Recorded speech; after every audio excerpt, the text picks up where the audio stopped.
द्राविड़ के खानदान वालों को सेम टू यू। राम मंदिर पर टिप्पणी करने वालों पर बाबा बागेश्वर का तीखा तंज। तेजस्वी दिमाग से अस्वस्थ हो गए हैं, आस्था पर कुठाराघात नहीं करना चाहिए। केंद्रीय मंत्री नित्यानंद राय। सीसीटीवी कैमरों से लैस हुई अयोध्या, हर एक गतिविधि पर रखी जा रही है कंट्रोल रूम से नजर। ये आज तक की समस्त सनातनियों की, हिंदुओं की सबसे बड़ी विजय है। प्रेम अत्यधिक होता है तो वाणी कम बोलती, आंखें ज्यादा बोलती हैं। ठुमका लगाने को जी चाहता है, अयोध्या जी जाने को जी चाहता है। वो अपने नहीं है, वो रावण के खानदान के हैं। रावण के खानदान के लोग इस प्रकार की वार्तालाप करते हैं, उनको सेम टू यू। ये आज तक की समस्त सनातनियों की, हिंदुओं की सबसे बड़ी विजय है, सबसे बड़ी जीत है।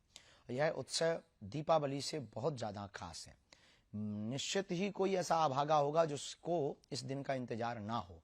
हमको तो है, राम भक्तों को भी है। केवल भारतीय को नहीं, भारतीय मूल के लोग जितने भी अन्य देशों में रहने वाले लोग हैं उनको भी है। तो जो है हमारा यही कहना है कि उस दिन दीपावली मनावे और उत्सव का उत्साह पूछो मत। प्रेम अत्यधिक होता है तो वाणी कम बोलती, आंखें ज्यादा बोलती हैं। ठुमका लगाने को जी चाहता है, अयोध्या जी जाने को जी चाहता है।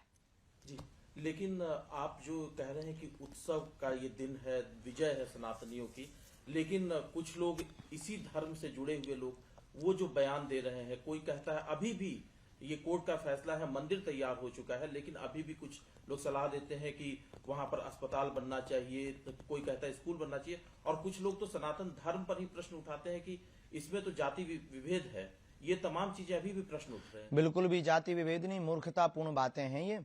और पहले तो उत्तर हम आपको ये दे देवे कि वहां पर अस्पताल वहीं पर क्यों बनना चाहिए? मस्जिदों पे बनवाओ, चर्चों पे बनवाओ। अस्पताल, विद्यालय आपको बनाने, हम इनके विरोध में नहीं, पर ये हम सबकी आस्था का केंद्र है। सबकी आस्था है, सबकी आस्था है तो हम राम भक्तों की भी आस्था है। हम राम भक्तों की आस्था है तो केवल यही राम भक्तों के मंदिर पर ही अस्पताल क्यों बनना चाहिए?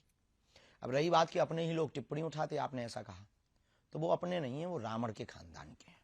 और रावण के खानदान के लोग इस प्रकार की वार्तालाप करते हैं, उनको same to you. Shastri ji, इसमें एक सवाल ये भी है, चूंकि कोर्ट से फैसला आया है तब मंदिर बन रहा है, लेकिन श्रेय लेने की भी बात चल रही है। कुछ लोग कहते ये भी सवाल उठा रहे हैं कि राम हमारे हैं तो राम किसके हैं? अब आप ही बता दीजिए, चूंकि आप गुरु की श्रेणी में, तो आप ही बताइए कि राम किसके हैं? राम सबके हैं, राम जन जन के हैं, राम का विश्व है, राम व्यापक है, राम विश्व के प्रणेता है, राम विश्व के मानवों की आचार्य संहिता है, राम विश्व की आधारभूत है, राम एक बहुत बड़े नायक हैं, राम एक इस देश के प्राण हैं, इस देश की श्वास है। राम सबके हैं, जिनको भी श्वास और हवा की जरूरत है उनके उनके राम हैं। और रही बात जातिवाद के लिए राम मंदिर नहीं हो रहा, सबरी का मंदिर बन रहा, निषाद राज जी का भी मंदिर बन रहा, तो क्या ये जातिवाद के लिए बन रहा? जातिवाद के लिए मंदिर नहीं है, अपितु राम भक्तों की आस्था के लिए मंदिर है। एक बयान जो आया कि वो भगवान श्री राम को उन्होंने कह दिया कि वो तो क्षत्रिय धर्म के थे, मांसाहारी थे, इस तरह के भी भगवान श्री राम। बाद में उसने क्षमा मांगी। मूर्खतापूर्ण बातें हैं, राक्षस वृत्ति के लोग हैं। इस प्रकार के जो वार्तालाप, ना इन्होंने राम को समझा, ना रामत्व को समझा, ना राम तत्व को समझा, ना इन्होंने राम के बारे में पढ़ा, ना गढ़ा। इन्होंने सिर्फ अपने बयान को कहकर न्यूज में बने रहने का उपाय सोचा है। और सबसे सस्ता उपाय प्रभु श्री राम पर और राम भक्तों पर आस्था पर उंगली उठाना है इस देश में। ऐसे ही लोगों को ठिकाने लगाने के लिए हम भारत हिंदू राष्ट्र चाहते हैं। वह बिल्कुल दिमाग से अस्वस्थ हो चुके हैं। ऐसा कोई कहता है क्या? आस्था पर कुठाराघात लगातार करना यह ठीक नहीं है। और राम तो राम है। तेजस्वी जी वोट के लिए और अपने परिवार के कुर्सी के लिए किसी बड़ को खुश करने के लिए इस प्रकार से यह कहना और हिंदू धर्म पर अपशब्दों का व्यवहार और आपत्तिजनक बातों को कहना, एक बार भगवान श्री राम के मंदिर में जाकर माथा टेकिए, तब आपको अंदाज लग जाएगा कि भगवान श्री राम का मतलब क्या है, उनका महत्व क्या है। वह बिल्कुल दिमाग से अस्वस्थ हो चुके हैं। ऐसा कोई कहता है क्या? आस्था पर कुठाराघात लगातार करना यह ठीक नहीं है। और राम तो राम है और सब वोट के लिए कर रहे हैं, वोट के लिए कर रहे हैं, तुष्टीकरण के नीति के तहत कर रहे हैं। इसी तरह की तुष्टीकरण की नीति, आज़ादी की लड़ाई कि पूर्व भी प्रारंभ हुई थी और परिणाम उसका हुआ था कि देश का बंटवारा हो गया। इस तरह के विभेद पैदा करने वाले लोग, भी पता नहीं कि राम तो इस देशवासियों के आस्था के केंद्र है, मर्यादा पुरुषोत्तम है, उनके आदर्श पर लोग अपने जीवन को चलकर सफल बनाता है, धन बनाता है। इनकी बुद्धि भ्रष्ट हो गई है। हम तो यही कहेंगे कि तेजस्वी जी वोट के लिए और अपने परिवार के कुर्सी के लिए, किसी बड़ को खुश करने के लिए इस प्रकार से यह कहना और हिंदू धर्म पर अपशब्दों का व्यवहार और आपत्तिजनक बातों को कहना, तो क्यों गए थे तिरुपति जी पूजा करने? क्यों गए थे? बाल मुंडन करवाए क्यों गए थे? भगवान श्री राम में और वहाँ जो तिरुपति जी हैं, क्या उनमें कोई अंतर है क्या? तो क्यों ऐसा कर रहे हैं? सब भगवान विभिन्न रूपों में है, लेकिन सबका स्वरूप अलग अलग है, लेकिन मतलब एक ही है। हिंदू आस्था यही कहता है। तेजस्वी जी, आप वोट के चलते आप इस तरह हिंदुओं के साथ, हिंदू भाइयों बहनों के साथ, राम भक्तों के साथ आप इस प्रकार से मजाक न करें, आपको महंगा पड़ेगा और आपको जरूर अफसोस होता होगा कि हम गलत बोल रहे हैं। तो एक बार भगवान श्री राम के मंदिर में जाकर माथा टेकिए, तब आपको अंदाज लग जाएगा कि भगवान श्री राम का मतलब क्या है, उनका महत्व क्या है।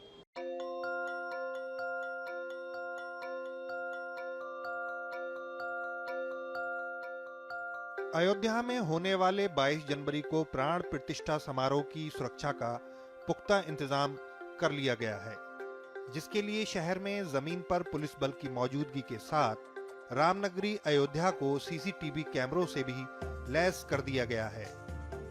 सीसीटीवी कैमरों को शहर के हर चौराहे और चेक पॉइंट पर लगा दिया है, जिससे निगरानी रखने में आसानी रहेगी। सीसीटीवी कैमरों की मदद से गुजरने वाले वाहनों पर 24 घंटे नजर भी बनाई जा सकेगी। अयोध्या पुलिस ने येलो जोन के लिए एक कंट्रोल रूम भी बनाया है, जिसमें कई पुलिस अफसर एलईडी स्क्रीन पर शहर में हो रही हर गतिविधि पर नजर रख रहे हैं। इन स्क्रीन की मदद से पूरे अयोध्या पर नजर रखी जा रही है। अगर पुलिस को इन सीसीटीवी में कुछ संदिग्ध गतिविधि दिखाई दी तो वे तुरंत कंट्रोल रूम से उस क्षेत्र की पुलिस को सूचना दे सकेगी। वहीं इसकी अधिक जानकारी देते हुए एसएसपी राजकरण नैयर ने बताया कि 22 जनवरी को राम मंदिर की प्राण प्रतिष्ठा का कार्यक्रम रखा गया है, जिसको लेकर पुख्ता इंतजाम किए जा रहे हैं। हमने ट्रैफिक डायवर्जन को लेकर भी प्लान बनाया है। आगामी कार्यक्रम के दृष्टिगत हमको मुख्यालय से जोन के अन्य जनपदों से अभी अतिरिक्त पुलिस बल प्राप्त हो रहा है, जिनको लेकर के हम क्षेत्र को विभिन्न जोन्स और सेक्टर से में बांट करके अभी से अपनी एक डिप्लॉयमेंट लगा रहे हैं। इन सब का जो मुख्य उद्देश्य है, आने वाले सभी श्रद्धालुओं एक सुरक्षित वातावरण में सुगम रूप से दर्शन कर सके, हमारा यातायात सुचारू रूप से चल सके। और इसके अतिरिक्त जो भी हमारे सत्यापन की कार्रवाई है, जो विभिन्न हमारे यहाँ पे आश्रम है, मंदिर है, हमारे अंदर जो अन्य हमारे होटल हैं, धर्मशाला है, उनमें रहने वाले सभी लोगों की सत्यापन की कार्रवाई हमारी पूर्व से प्रचलित है, जिसको आगे और उससे किया जा रहा है। लगातार चलने वाले हमारे कार्य हैं। इसके अलावा हमारा सीसीटीवी का जो नेटवर्क है, उसको दिन प्रतिदिन बढ़ाया जा रहा है। हमारे real time actionable inputs control room के द्वारा जो भी ग्राउंड पे हमारे वर्किंग पुलिसमैन है, उनको प्रोवाइड किए जाते हैं, जिसपे उनके द्वारा कार्रवाई की जाती है। सर, रूट को लेकर क्या कुछ डायवर्ट किए गए हैं ट्रैफिक रूट? देखिए, आवश्यकता अनुसार जैसे श्रद्धालुओं की भीड़ रहती है, उस हिसाब से कुछ एक पर्टिकुलर एरिया को नो व्हीकल जोन बनाया जाता है, ताकि किसी भी श्रद्धालुओं को यह असुविधा ना हो। डायवर्जन जब आवश्यकता पड़ती है या कोई हमारी ऐसी महत्वपूर्ण मूवमेंट होती है जिसमें हमको किसी एक पर्टिकुलर रूट पे ग्रीन कॉरिडोर की आवश्यकता हो, कहीं एम्बुलेंस के लिए हमको ग्रीन कॉरिडोर बनाना हो, उस समय डायवर्जन को अमल में लाया जाता है, जिसकी एसओपीज तैयार है। जब जरूरत हो तो उन एसओपी को अमल में ले आते हैं। सर, ड्रोन के माध्यम से किस तरह से नजर रखी जाएगी? क्या कुछ व्यवस्थाएं की गई है? देखिए, ड्रोन और अन्य तकनीकी माध्यमों से, जैसे मैंने आपको कहा कि मैनुअल और तकनीकी दोनों माध्यमों से सुरक्षा की जो भी हमारे लोग लगे हुए हैं, उनको हम एक्स्ट्रा वो इनपुट्स देते हैं। तो दोनों हमारे कार्य कर रहे हैं। ड्रोन के माध्यम से क्षेत्रों में नजर रखने के लिए उसको प्रयोग किया जाता है।